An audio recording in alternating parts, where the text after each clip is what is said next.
Somebody come get 'em. They're too old for TikTok. Hello and welcome to Too Old for TikTok, episode 240. What a great number. I'd like to apologize in advance if there's a screaming baby in the background. Lila's been very cranky today, so we'll see how that goes. Hopefully the soundproofing is okay, but we'll see. How are you, Catalina?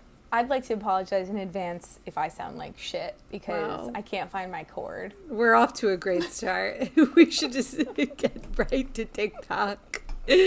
So there's been this 2016 trend going on, mostly on Instagram. I don't know. Have you seen any of it on TikTok at all?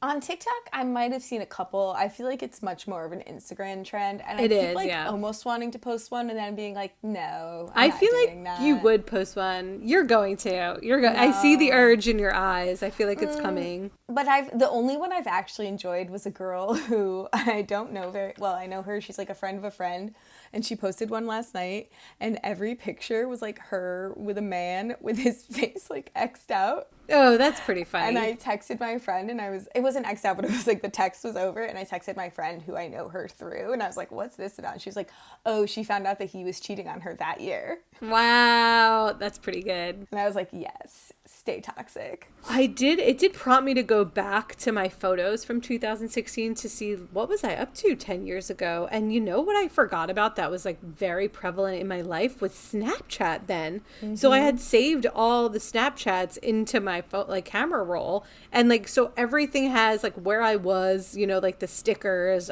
filters galore. I can't believe I was very much on Snapchat at that time. Yeah, the other one was all of us had those like memojis, and you could see the person's location on Snapchat. Yes. And then it was like you in a car driving toward your friend. I have a lot of screenshots of that. That's fun. That's basically just find my friends. Now we all just stalk each other and find our friends. Yeah, also people still actively use Snapchat, just not us. Right. That was a crazy time. Oh, speaking of still actively using, something that, not drugs, Dina. Yeah, that sounded, I don't know where that was going. Something that I think like first became popular around 2016, maybe a little before, was Pokemon Go. Yes, which I right? never got into shockingly because it's a game I'd probably be addicted to. Well, when I was in Toronto, one of my friends, who's a professor, full professor, no, he's associate, whatever, he's older than me. We had to go to a meeting together, and he was like, I have a hard out at 2. I was like, all right. And then we were at the meeting, and I was like, what's your hard out? And he was like, I'm going to a Pokemon Go meetup. Oh my God, that's actually very cute for him. I know. Gotta catch them all. Wow, I know. And what a community. He's been playing, and he went to a Pokemon Go meetup in Toronto. There were 100 people there. Oh my God, wow. Mm-hmm. And that became popular in 2016. Or like maybe before. Yeah, around then. Well, Karen and Inji visited today to meet Lila, and they reminded me that I started business school 10 years ago. That's the year I met them. That seems crazy to me. I was on Snapchat and, you know, getting my MBA. That's what was happening. There's certain years in my life that I feel very close, and that's one of them where it's really interesting that it's been 10 years, but I guess a lot of time has really passed since then. So time is a flat circle, and then we die. Well, on that note, let's get into our For You pages. So on my For You page, this is something Sam sent, but it's prevalent to me because of Baby. Prevalent or relevant? Relevant and prevalent. Exactly. Oh, you are Michael Rappaport on Traders. Which we'll get to Traders later. But the text is, I highly recommend trauma dumping on your friends' babies. It's super therapeutic. The video is by ASMR with Amy.Daily. The reason why I have so much anxiety is because for 20 years of my life, I didn't tell anyone that I was gay, even though they definitely all knew, you know what I mean? So it's like all that anxiety builds up in you, and now I'm just learning how to not be an anxious person, you know? What do you think? This baby looks so happy with this person trauma dumping. I think, like, you know, you're welcome to use my baby to trauma dump anytime you need. Yes and no. I feel like, I don't know, maybe the baby will take on some of that. I don't want to trauma I hope dump on your not. baby. Yeah, I don't think the babies take on the trauma. That baby seems happy. I'm going to keep her fine. Not to be like whatever, but I don't want to trauma dump on Lila. But I do think it's a funny video, and It I is. support it as a exercise in comedy. But on the off chance that I do traumatize her somehow, I'm not going to trauma dump on her. Okay, good to know. You're welcome. The next thing on my For You page is relevant to both of us because of our Diet Coke love, Thank our little God. fridge cigarettes. It's by Hydroxide. Here's how every conversation I've ever had as a food scientist has ever gone. Part 8. Hey, what do you do for work? I'm a food scientist. Oh, okay. I heard aspartame is really bad for you and can cause cancer. That's why I stopped drinking diet soda. Although aspartame is commonly considered to be a carcinogen, recent classifications recognize that there is limited evidence that aspartame is carcinogenic. The World Health Organization determined that the acceptable daily intake for aspartame is 40 milligrams per kilogram of body weight. For example, a 12 ounce of Diet Coke has 250 milligrams of aspartame. This means a person who is 180 pounds can drink up to 16 to 18 cans of Diet Coke per day before assuming any type of carcinogenic risk. Hey, that's pretty cool. So are there any other hazards about aspartame I should know about? Actually, yes. If you are a person who is diagnosed with PKU, you should avoid aspartame because it contains an amino acid called phenylalanine. Phenylalanine is an amino acid that folks with PKU can't metabolize. Consuming something like Diet Coke would be dangerous for them. What a wonderful and informative conversation. Thank you for telling me. Now I know I can enjoy a can of diet soda in peace. So she reposted this because it's such a popular video, but I'm just seeing it now. But I mean, this is great news for the Diet Coke fans. I have a friend whose sister has PKU. What And is so- PKU? Basically, when you're born, so maybe you maybe weren't aware, but they prick your finger or something. They test for, not you, but like when you just gave birth. I don't know if you noticed them testing for things. I Testing guess, my baby. Of course, Yeah. they tested my baby for many things. Right. So one of the things that they tested her for is PKU because they need to find out as soon as the baby comes out whether or not they're allergic to this chemical. Aspartame, yeah. Which is, it's not aspartame, it's phenylalanine. It's whatever, something whenever in like it, contains yeah. phenylalanine. That's Yes. what you're allergic to.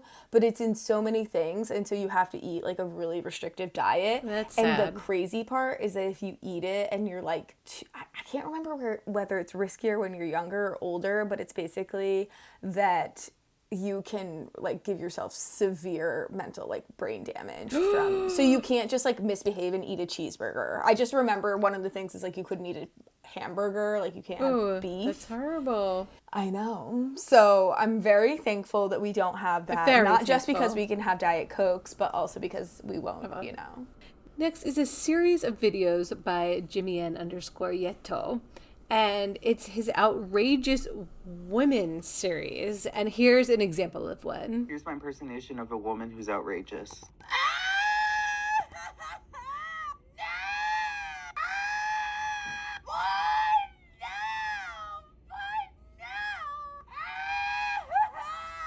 So at first I saw actual women who have this personality posted like, oh, you got me. This is me to a T, or this is my aunt or my mom.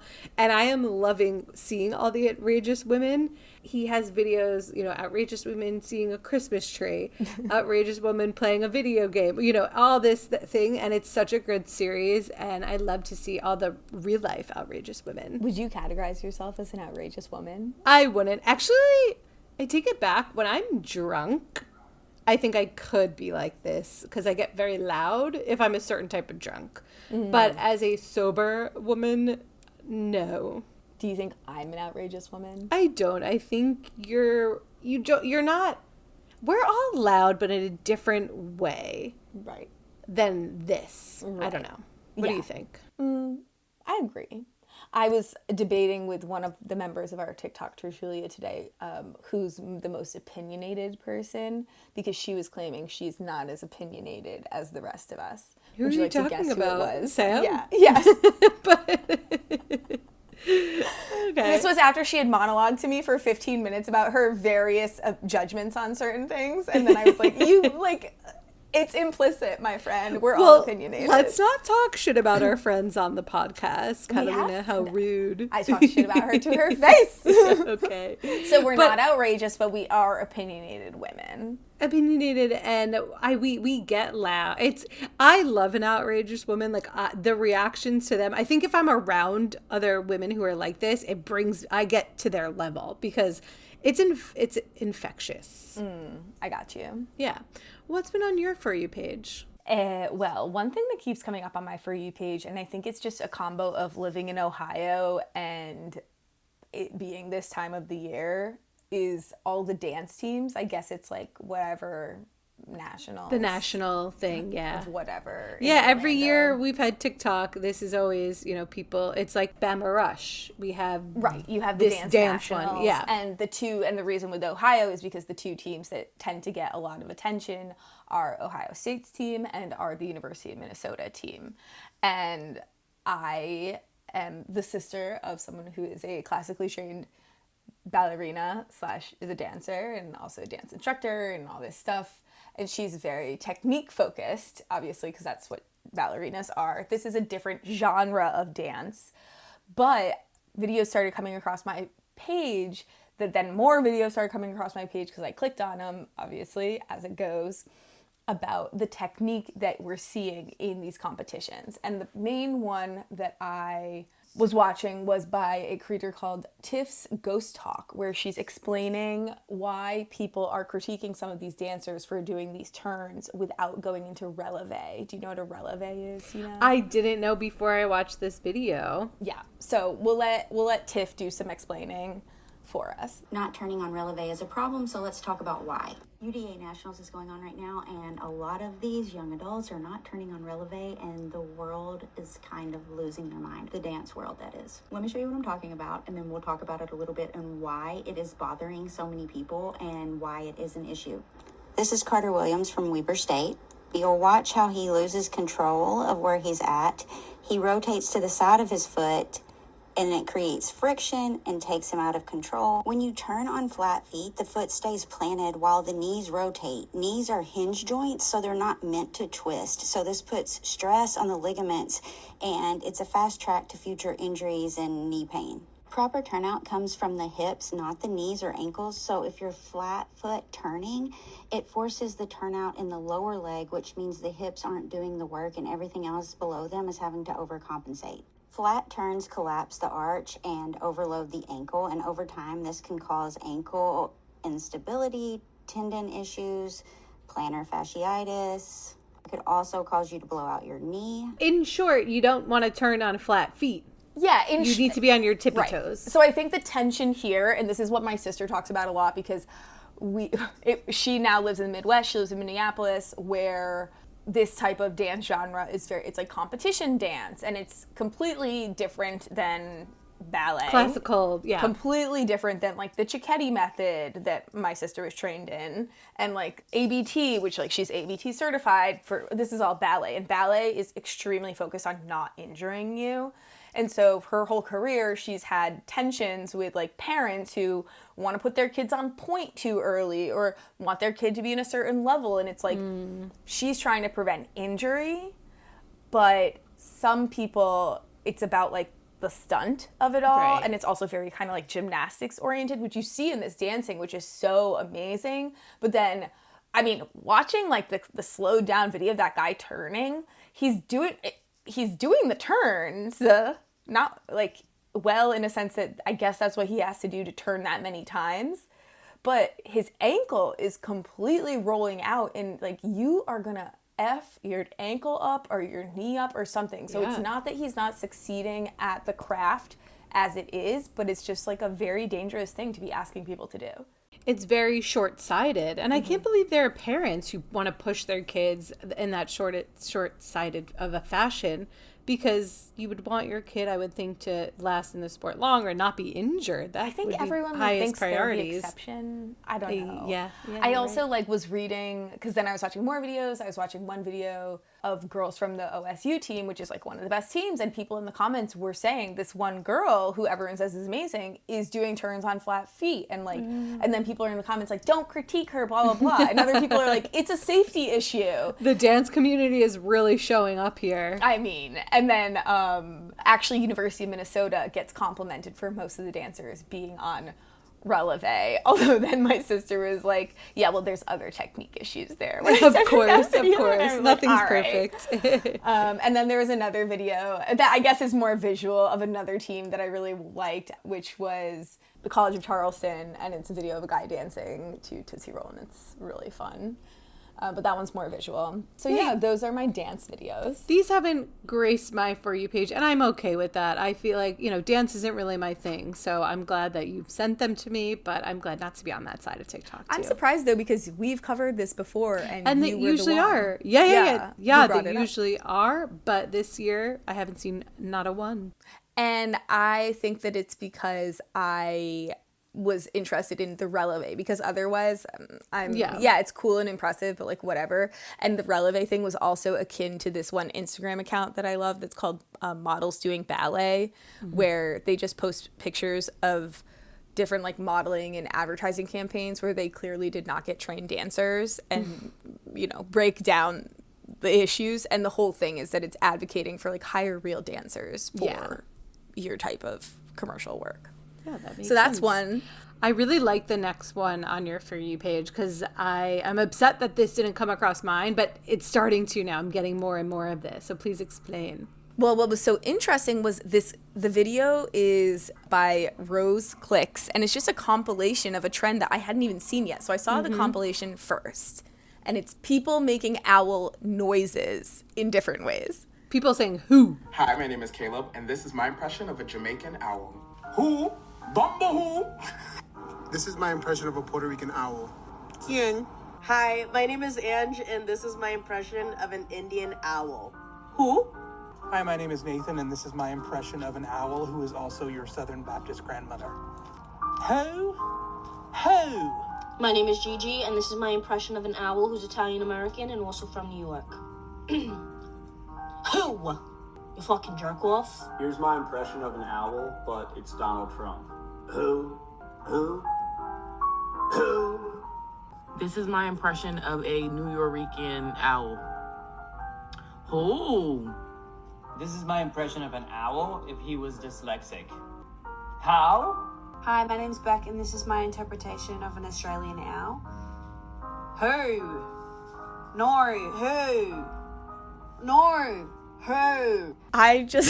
It just kept evolving. I was like, is it just countries? And then it wasn't countries. It was just like specific regions. I really like the Essex one. Yeah. I thought it was fun. It's like fun accent work. It's a very just like a one-off. And then today I got one of the videos that was just a guy, one of the ones that was featured in the compilation. I was like, I've already seen this. Wow. It's a great compilation. Good job. Have you seen any that weren't in the compilation? I think I did. Yeah, today I saw one that wasn't in it. Excellent. I don't remember what it was because the compilation had pretty much everything, so I don't remember what the one-off was. Curious. I'll go back. You should do a Long Island one, unless there's already a Long Island one in that compilation. There were so many. Here it is. Who? Who? You do yours.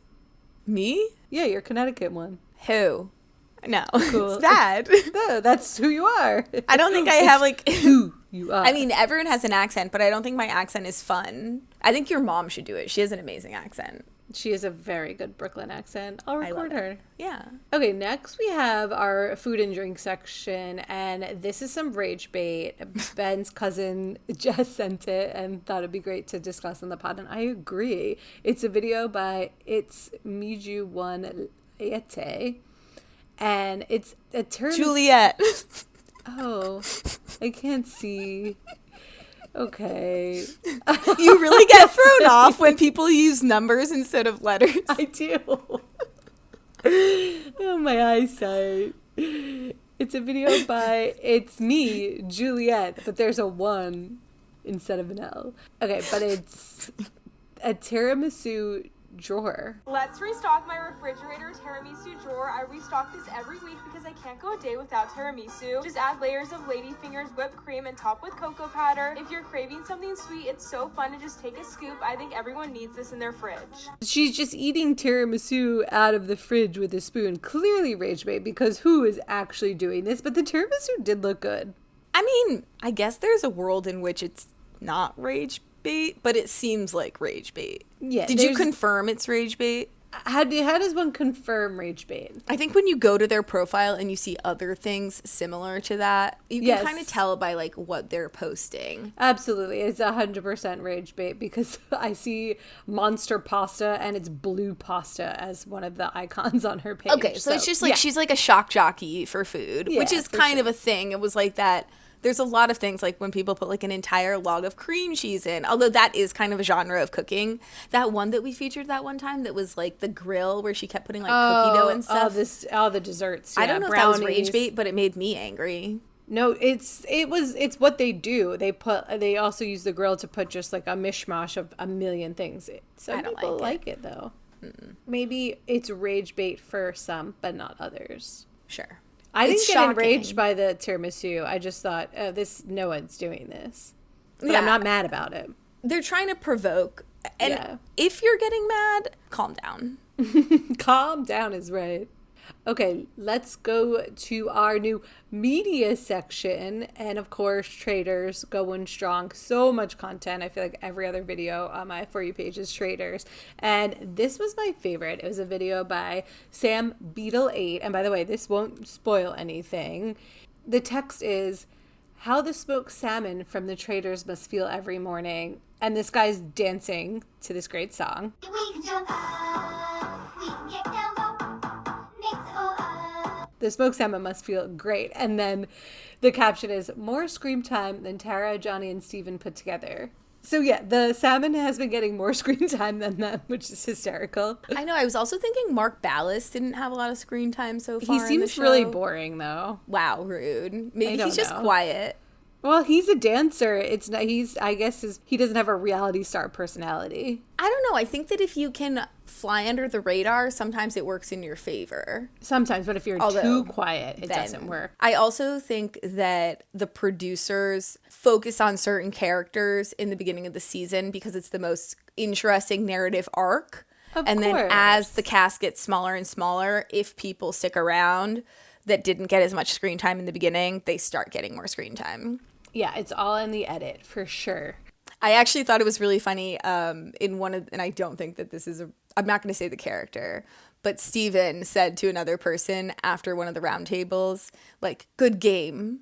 And so I think it was funny just to see him be very like sportsman-like, where other people, where it's so clearly he's being so explicit about how he's playing a game. Mm-hmm. And I think other people really blur the line, and those are the ones who get like really emotional. Yeah, they take it personally. Yeah, like people crying at the round table always gets me. Yeah.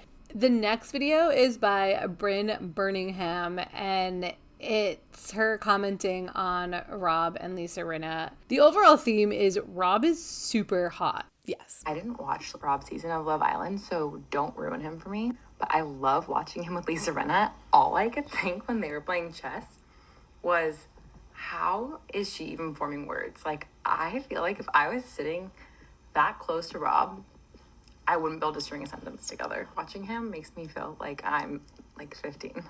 Her other thing is that she says she didn't watch Love Island, which I watched enough seasons of Love Island on the flight home from Curacao of his season to know that Rob kind of got a villain edit on. Did he? I didn't know that. I haven't watched. He didn't. The thing with Love Island is like, it's all so overblown, kind of like with Traitors, where people get so offended and so upset, and it's like, you've known this person for one day and you're acting like entirely heartbroken and like you've been like betrayed, you know? And so I don't know, does he seem like, I mean, he's too hot to be normal, frankly. There's no way that he like behaves well with women because he's just too hot, unless whatever, who knows? I don't know him. I actually have been kind of shipping him and the Irish girl, Maura, the other Love Island girl. Isn't I feel like she from Love Island too? She is, but I don't think either of them are attached. That could be we'll a fun little see. match, like a little matchup. But yeah, he got kind of a villain at it, and who knows to the extent which it was deserved a little bit, but probably not like as far as it went. He's coming off really good on the Traitors, I say. think he's getting a great edit. And this video by Coffee Friolito is a great edit of everyone loving Rob. He's so hot. I can't even look at him.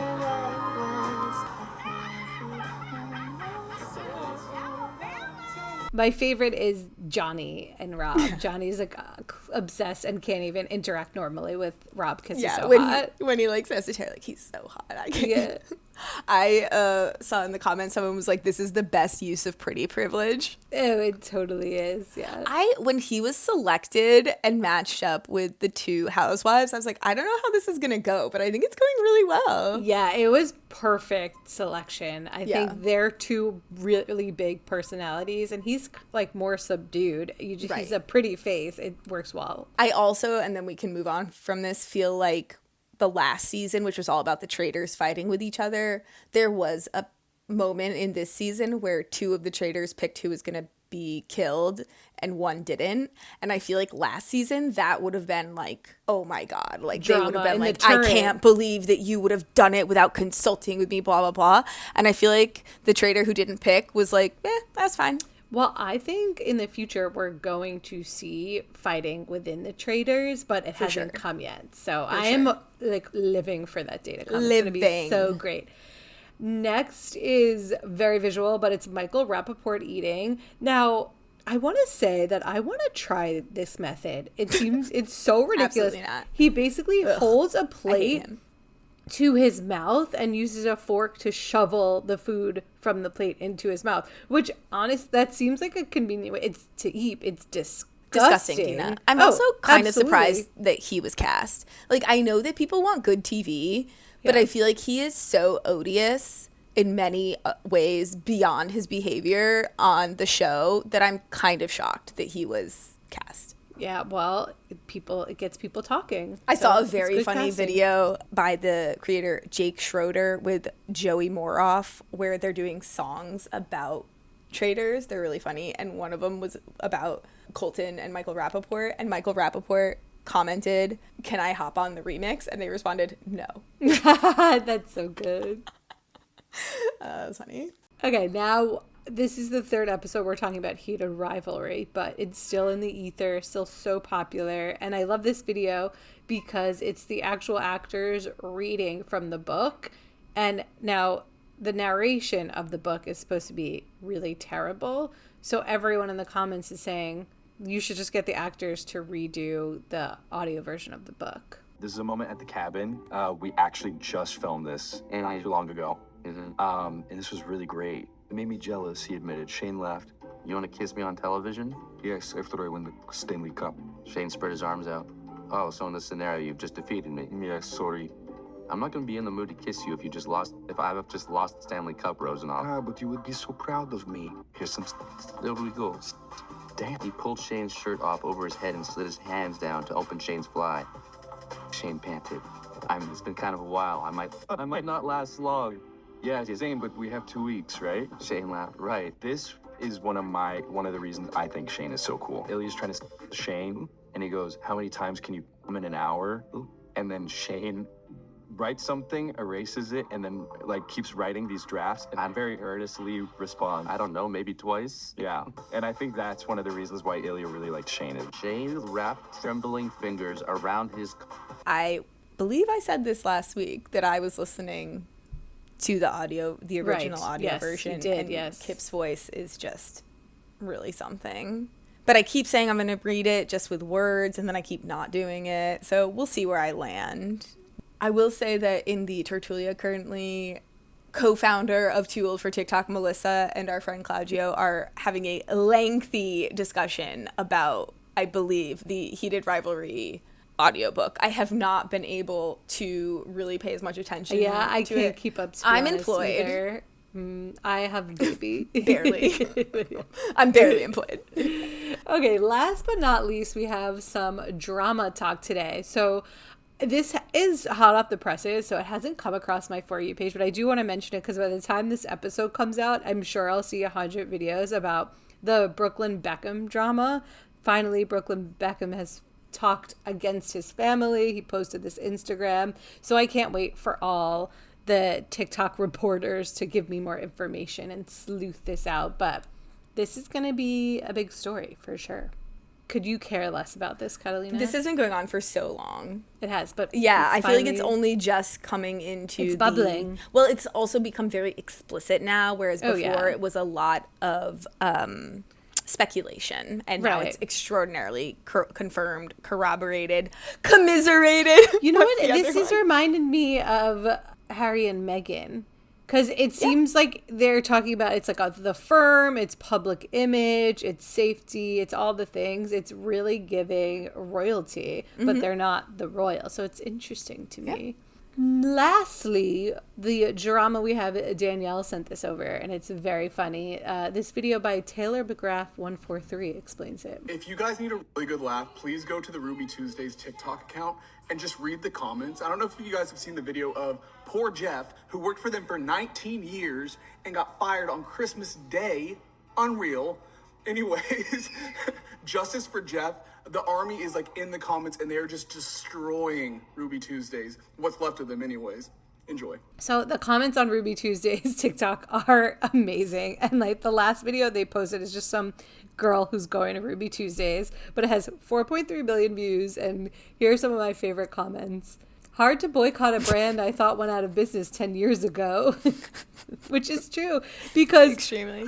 I don't know. When's the last time I saw Ruby Tuesdays? As someone who lives in Ohio, I've seen one recently. Oh, of course. But it always surprises me when I see them because I just remember going to Ruby Tuesdays at the mall and going to the salad bar and liking it because they had bacon bits.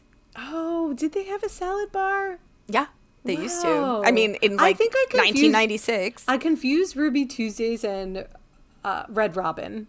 Oh, I've never been to Red Robin. I've been to Red Robin's. Maybe I probably went to Ruby Tuesdays, but it's been decades. Some of the other comments, let's not go to Ruby Tuesdays. And someone said, most companies give their employees Christmas bonuses. Ruby Tuesdays give them pink slips. And lastly, someone said, everyone boo at this restaurant. So boo Ruby Tuesdays. Boo. But I very much agree with, I haven't been to a Ruby Tuesdays since I was at the Meriden Mall in Connecticut, which I don't think is in business anymore. Probably. It might be vacant. Actually, I think it was turned into a community college. Good use of space. That's like the episode of Abbott Elementary I just watched. They went to the mall for school. Well, thank you so much. This has been a lovely episode, and we'll be back next week. Thanks for listening. Bye. Bye.